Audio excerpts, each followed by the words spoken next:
Hello, salutations. What it do? It's not the gamer, all father, the do-rag gang. You know the vibes. Like and subscribe. Let's get it. Hey, hey, hey, what it do? Make that like button blue. Sub if you new. Hey, what it do? Make that like button blue. Sub if you new. So we got some news today. As you can see clearly, they are dropping a brand new MCU skin. It will be the second one for Black Panther. It is, of course, the highly requested Civil War skin from Captain America Civil War. A lot of people wanted this to be the first MCU skin that dropped for Black Panther. Instead, we got the solo movie skin, but here we go. Civil War. Finally, you got what you wanted. It will be available in the marketplace September 16th.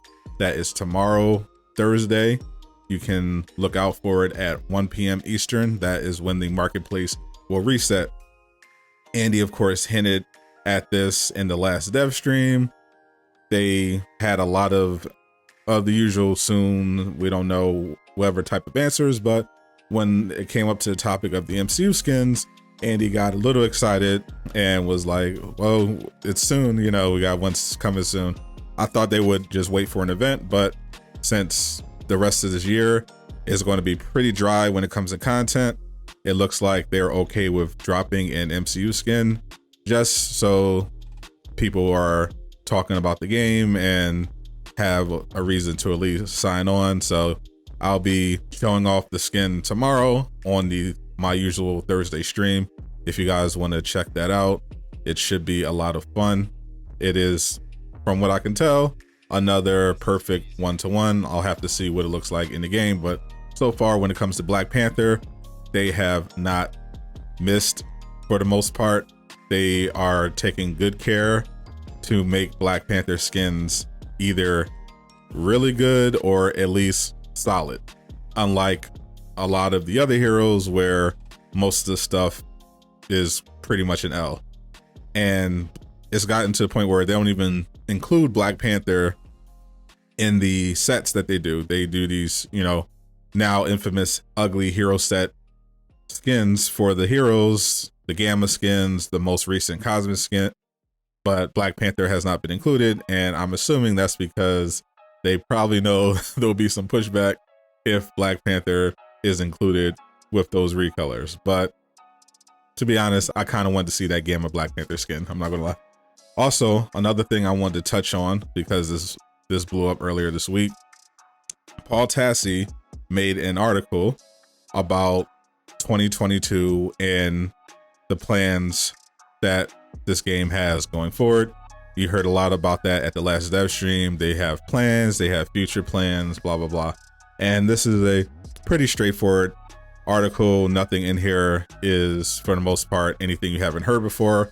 Paul Tassi is just speculating on which heroes we could possibly see in 2022 based on the data mining that Miller did last year, which basically told us all of the heroes that are currently in the production lineup for Marvel's Avengers. But the interesting tidbit here is that Paul Tassi noted they were really happy with what they got out of player engagement when the War for Wakanda update dropped, and we've seen evidence of this in the stores when Marvel's Avengers was seen to have cracked the top 10 sales for Xbox for the first time, I think, since launch.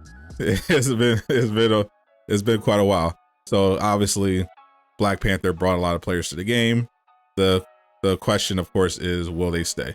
But the interesting thing is that Paul Tassi noted that they already had plans that are set for next year and approved, and that created some confusion because on the dev stream they said that they had plans for 2022, but they had yet to be ratified and approved, which obviously led to some people questioning, well, which is it? Are the plans for 2022 solidified or are they not?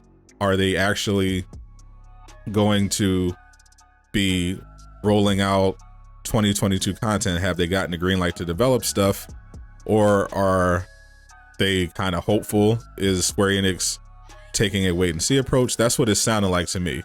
It sounded like Square Enix was taking a wait and see approach to see how they did with War for Wakanda, but it doesn't sound like, based on the last dev stream, that they necessarily have the green light. It's one thing to have plans. That doesn't mean those plans will actually come to fruition. If you need an example of that, just look at Anthem.